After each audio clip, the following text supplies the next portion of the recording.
Vous êtes passionné par la magie des mots, intrigué par des histoires qui façonnent nos vies? Alors, bienvenue dans l'émission des passionnés de la plume. Que dit l'auteur?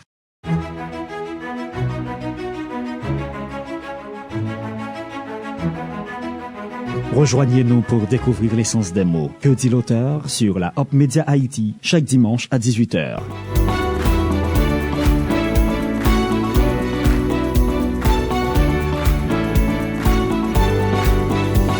En compagnie des maîtres des mots, plongez dans l'univers littéraire et découvrez les défis qui ont sculpté leurs œuvres. Parce que chaque plume a une histoire à raconter. Que dit l'auteur? Une aventure littéraire unique.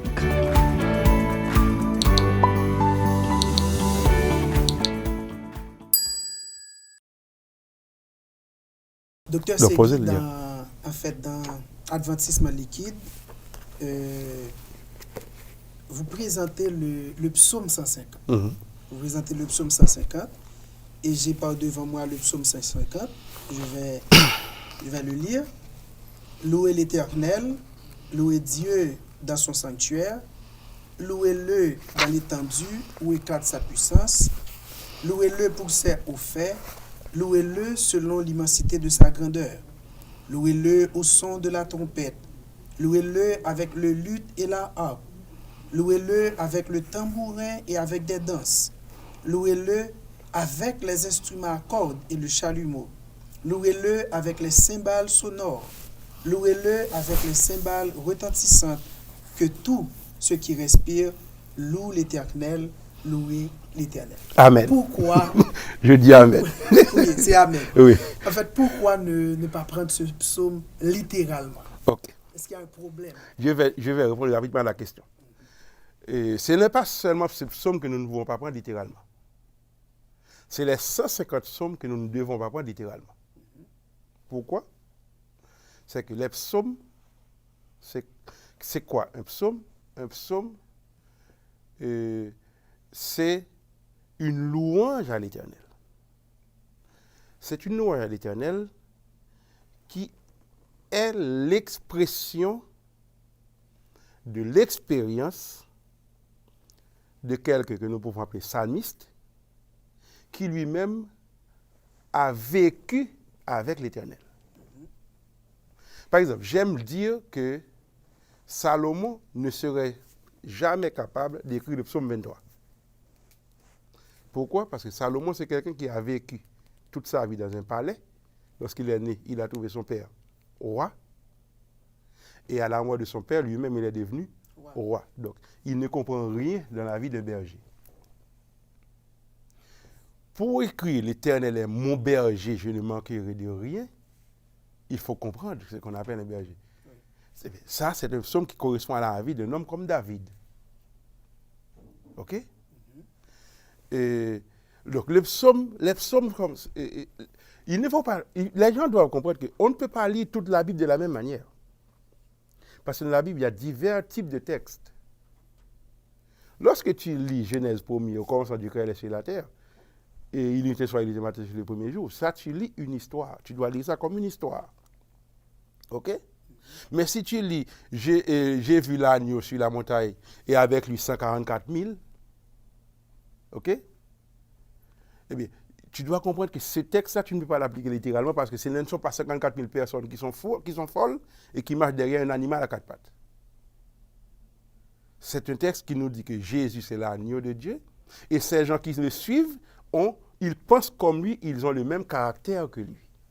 Et c'est pour ça qu'ils sont sauvés, parce qu'ils ont le caractère de Jésus. OK? Et les psaumes, on doit apprendre à lire les psaumes. Les psaumes, c'est quoi? Les psaumes, c'est la réponse de l'homme. Oui, c'est ce que vous avez dit. C'est la réponse de l'homme. OK? Lorsque tu lis heureux l'homme qui ne marche pas sur le conseil des méchants, etc., là, tu lis la réponse d'un homme à ce que Dieu fait. Lorsque tu lis Exode 20, verset, c'est l'Éternel qui parle. Tu n'auras pas tu ne peux pas lire les textes de la même manière. Il faut comprendre quand est-ce que c'est Dieu qui parle et quand est-ce que c'est l'homme qui répond à la bonté de Dieu, aux merveilles de Dieu. Okay. Donc les psaumes, ce sont des poésies. Et on ne peut pas lire une poésie comme on lit une histoire. Lorsque le texte dit, par exemple, que toutes les montagnes s'égaient, ok, que toutes les sources d'eau poussent des cris de joie, que la mer batte des mains. Il ne faut pas croire que c'est littéralement qu'on peut lire ça. Ok, à la page 64, docteur Segui, vous avez parlé de, je lis pour vous, tandis que la loi et les écrits des prophètes sont la parole de Dieu adressée à l'homme, les psaumes sont d'abord des paroles humaines adressées à Dieu en réponse à sa révélation et à son œuvre dans l'histoire. Exactement. Là, est-ce qu'on peut comprendre qu'il y a de doutes par rapport à l'histoire? Non, c'est pas dans ce sens-là. D'ailleurs, dans la phrase qui vient après, je précise que cela ne signifie pas que les psaumes ne sont pas inspirés ou qu'ils ne méritent pas leur statut canonique. Ce n'est pas dans ce sens-là. Mais ce qu'il faut comprendre, c'est que les psaumes utilisent un langage symbolique. Les psaumes utilisent beaucoup de métaphores, beaucoup de figures de style. OK? Les psaumes n'ont pas un langage, je dirais, historique, comme s'il s'agissait d'un récit ou d'un texte de loi.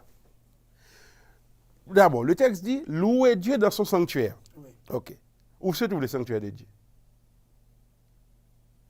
Dans le contexte où le psalmiste... Est-ce que tu sais que le psaume 150 a été écrit par David? Bon, notre internaute peut dire, mais le livre des psaumes ne mentionne pas le nom de David. Le psaume 150, c'est un psaume orphelin, il n'y a pas de père. On ne dit pas OK. Mais les psaumes ont leur histoire. Le psaume 150, les 5 derniers psaumes de la Bible, en réalité, ont été rédigés par David. OK? Et j'ai donné la référence dans mon ouvrage, si tu veux. Donc, la référence est là. OK? Donc, c'est un psaume qui a été écrit par David. Les gens ont tendance à dire, bon, eh bien, on peut dire le temple, on peut prendre le temple comme sanctuaire. Oui, on peut prendre le temple comme sanctuaire. Sauf qu'à l'époque de David, il n'y avait pas de temple. C'est Salomon qui allait construire le temple après la mort de David. Donc, lorsque le psalmiste dit louer Dieu dans son sanctuaire, il ne faisait pas référence au temple de Jérusalem. Il faisait référence au sanctuaire de Dieu. Okay? Le sanctuaire, lorsque nous disons 2300 soirs matin, le sanctuaire sera purifié, nous ne parlons pas du temple de Luna ou du temple de Galilée ou du temple de Bethléem. Okay? Nous parlons du sanctuaire de Dieu qui est dans le ciel. Louez-le dans le firmament ou bien dans l'étendue où éclate sa puissance. Qui de nous est déjà monté dans cette étendue pour aller louer Dieu? Okay? Le texte dit que tous ceux qui respirent louent l'Éternel. Pourquoi nous mettons dehors les chiens lorsqu'ils entrent à l'église? Au moment des cultes. Il n'y a personne, absolument personne, qui soit disposé à appliquer ce psaume littéralement tel qu'il est écrit. La seule partie du psaume que l'on voudrait appliquer littéralement, c'est un demi-verset. C'est une partie du verset 4 qui dit « Louez-le avec les tambourins ». C'est la seule partie que l'on veut appliquer littéralement. Tout le monde comprend que le psaume ne s'applique pas littéralement. Okay? Les diacres sont les plus prompts à mettre dehors les chiens lorsqu'ils veulent rentrer à l'église. Alors que le chien respire. Et le psaume dit que tous ceux qui respirent louent l'Éternel. Le texte dit louer Dieu dans l'étendue où éclate sa puissance. Personne ne monte dans cette étendue pour aller louer Dieu. Louer Dieu dans son sanctuaire, c'est le premier verset du psaume. Personne n'est encore monté dans le sanctuaire pour aller louer Dieu. Le psaume 150, c'est quoi? Le psaume 150, c'est ce qu'on appelle le Hallel final. Okay? Dans l'organisation du livre des psaumes, le livre des psaumes, c'est 5 livres réunis.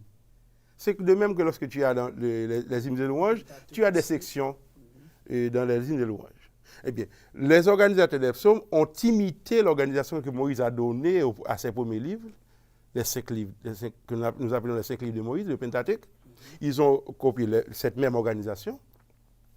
Au début, ils ont placé ce qu'on appelle la béatitude, heureux l'homme qui ne marche pas selon les méchants. C'est comme ça qu'ils ont fait débuter le livre. Parce que ça, c'est une stratégie israélite d'écrire. Pas seulement d'écrire, mais de posséder. Jésus lui-même, lorsqu'il a commencé son ministère, son premier sermon, ce que nous appelons le sermon sur la montagne, eh bien, ce sermon commence par heureux les pauvres en esprit, heureux les affligés, heureux les débonnaires. Donc, Jésus a commencé son ministère en prononçant des béatitudes. C'est comme Dieu qui prononce ces 10 paroles. Jésus prononce ses béatitudes. Les psaumes commencent également par une béatitude. Donc c'est une stratégie d'écriture en Israël. On commence par les béatitudes et on termine par la louange. Et comme le psaume 150, c'est le psaume, je dirais, de louange par excellence, parce que c'est le psaume qui appelle tout ce qui a vie, tout ce qui respire à louer l'Éternel, on le place à la fin du livre. Mais tout le monde comprend que le psaume n'est jamais appliqué littéralement dans aucune part dans le monde. Pourquoi est-ce que c'est seulement ce petit verset, pas le même, ce petit morceau, 2 versets que l'on voudrait appliquer littéralement? C'est parce que la personne n'a pas envie d'obéir. Parce que tous ceux qui ont envie d'obéir vont se référer aux ordres de l'Éternel. Lorsque l'Éternel veut transmettre un ordre, il le transmet. OK? 2 Chroniques 29, verset 25. C'est un texte central. Lorsque tu étudies dans les livres des Chroniques, tu verras qu'à un moment donné, David, dont nous avons parlé tout à l'heure, c'est le musicien par excellence, parce que pour lui, il n'a pas de secret de la musique. Il fabrique des instruments, il enseigne la musique, il fonde une école de musique, etc. Donc, il sait tout faire en musique, et il écrit des psaumes également. Il les met en musique. Donc, c'est un homme qui sait tout faire en musique. Lorsque lui-même, il agissait sans consulter l'Éternel, il a utilisé, j'allais dire la batterie, mais je veux dire le tambourin. En fait, le tambourin, c'est l'ancêtre de la batterie. La batterie, c'est un jeu de tambourin. Donc, David a utilisé le tambourin lorsqu'il a agi sans consulter l'Éternel, dans 1 Chronique 13. Lorsqu'il a consulté l'Éternel dans 1 Chronique 15, il a compris qu'il ne pouvait pas mettre la batterie. Excusez-moi. Qu'il ne pouvait pas mettre le tambourin. Il l'a enlevé. À partir du chapitre 16, il a établi la liturgie et il a placé les 4000 lévites pour s'occuper de la louange à l'Éternel avec les instruments que lui-même il a fabriqués. Et lorsque tu lis 2 Chroniques 29, verset 25, en passant, laisse-moi te dire que 2 Chroniques 19, verset 25, c'est un texte qui a été rédigé 400 ans après David. Eh bien, l'auteur, Esdras, dans 2 Chroniques 29, verset 25, nous dit que le roi Ézéchias a procédé tel que David a reçu l'ordre de l'Éternel transmis par ses prophètes. Et quel est cet ordre? Les versets 26 et 27 disent, cet ordre c'est que les Lévites doivent jouer les instruments avant, à cordes, et les sacrificateurs les instruments avant. Et le maestro, ou les maestros, parce il peut y avoir des maestros pour chaque voix, eux-mêmes, dans les interludes, utilisent les cymbales. Il n'y a pas d'usage de percussion rythmique dans la liturgie du peuple de Dieu. Ok, en fait, Dr. Segui, merci pour la façon que vous venez de répondre à cette question. Maintenant, il y a quelque chose qui me préoccupe par rapport à l'usage des instruments à l'Église adventiste. Et nous savons bien que l'Église adventiste est une organisation et on a beaucoup de positions. On parle de position et comment est-ce qu'on peut... On le dit souvent, c'est quelle est la position de l'Église. Maintenant, est-ce qu'il y a une position de l'Église adventiste par rapport à l'usage des instruments à l'Église? Ok. Merci pour cette question. Notez que moi, dans l'ouvrage, d'abord, j'ai commencé à analyser ce que la Bible dit. C'était ça la fonction du chapitre 1er. Et au dernier chapitre, j'ai analysé ce que la science dit sur la musique. Entre les deux, de manière transversale, j'utilise de temps à autre des extraits de l'esprit de prophétie révélé de manière spéciale et particulière à Ellen G. White. Et pour faciliter la vie des lecteurs également, j'ai reproduit une compilation de citations d'Ellen White sur la musique qui a été réalisée par le Centre et Ellen G. White en 1972, avant la session de la conférence générale qui allait avoir lieu en 1974, où l'on a fixé la position de l'Église adventiste sur la musique. Évidemment, ce texte, j'ai cherché une version en français, je n'ai pas trouvé. J'ai une version en anglais. Bon, je me suis gardé de d'introduire cette version sur la position des adventistes adoptée en 1974 sur l'usage de la musique. Mais j'ai quand même mis en annexe la version de 2004. Et je n'ai pas mis je regrette de n'avoir pas pu mettre la version de 1974 parce que cette version est plus je dirais, est plus dense et plus profonde également. Mais de toute façon, il y a la version de 2004 qui est dans l'ouvrage à laquelle les lecteurs peuvent se référer. Donc, notez qu'il y a une compilation de citations d'Ellen White sur l'adoration, la musique et la liturgie. C'est l'annexe premier. Alors, qu'est-ce que nous pouvons lire là-dedans? Ce que nous pouvons lire, c'est que la musique fait partie du culte rendu à Dieu dans les cours célestes. Et pour cette raison, nous devons nous efforcer de chanter ici-bas comme on chante au ciel. OK? Pourquoi? Parce que le texte de l'Apocalypse nous dit que les rachetés chantent un cantique nouveau. Le cantique est nouveau, mais le cantique n'est pas improvisé. Qu'est-ce que je veux dire? Ce n'est pas un cantique que les gens vont apprendre à chanter au ciel, c'est un cantique qu'ils chantaient déjà sur la terre. Mais il est nouveau parce que si quelqu'un n'est pas passé par l'expérience de ces gens-là qui chantent ce cantique, il ne pourra pas chanter le cantique. Parce que ce cantique, c'est l'expression de l'expérience de ces gens, de leur vécu, de leur marche avec Dieu, comme Enoch qui a marché avec Dieu, et finalement Dieu l'a pris. Et bien c'est l'expression de l'expérience de ces gens qui ont marché avec Dieu, et que Jésus finalement revient la chercher. Mais si quelqu'un n'est pas passé par cette expérience, il ne pourra pas chanter le chant. Mais ce n'est pas un chant improvisé. Parce que la Bible et l'esprit des prophéties regorgent de textes qui nous disent que lorsque Jésus revient, il va nous donner un corps nouveau, mais il ne va pas nous donner un caractère nouveau, un esprit nouveau.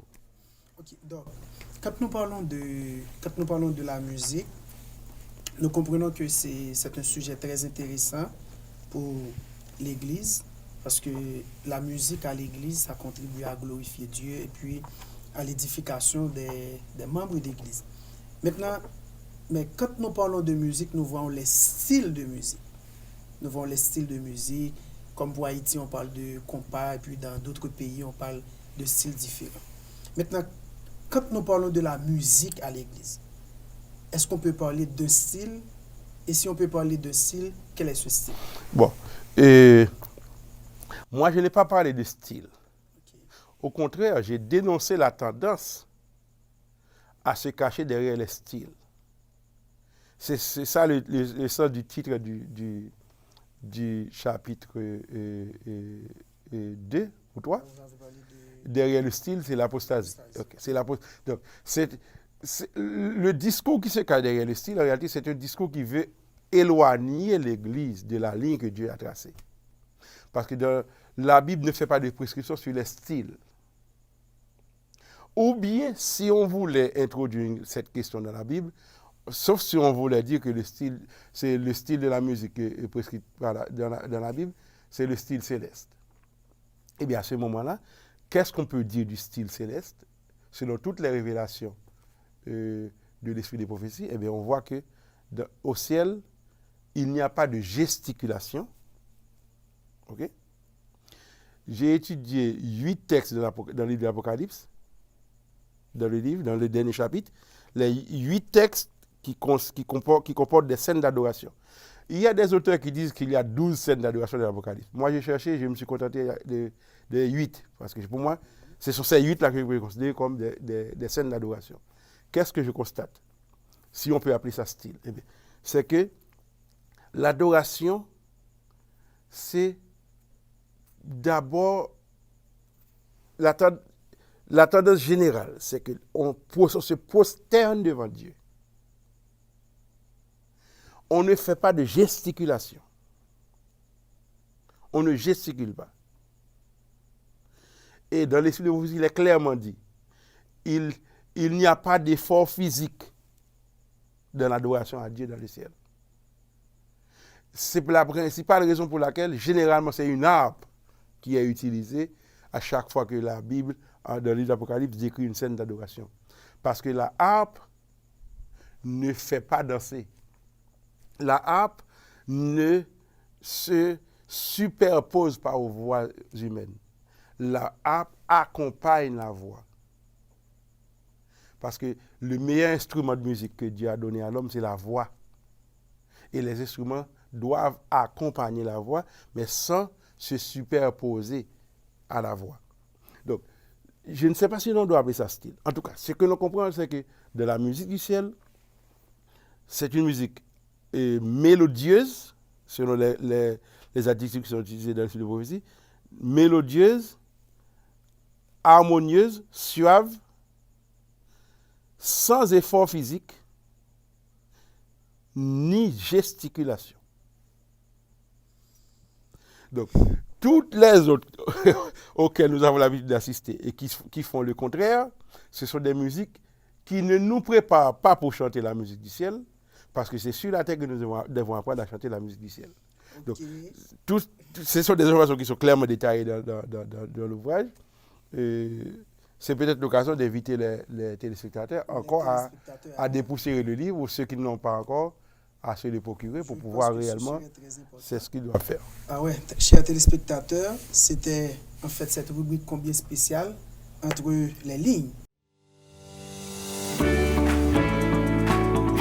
Vous êtes passionné par la magie des mots, intrigué par des histoires qui façonnent nos vies. Alors, bienvenue dans l'émission des passionnés de la plume.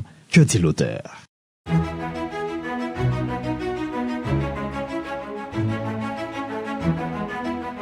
Rejoignez-nous pour découvrir l'essence des mots. Que dit l'auteur sur la Hop Media Haïti, chaque dimanche à 18h.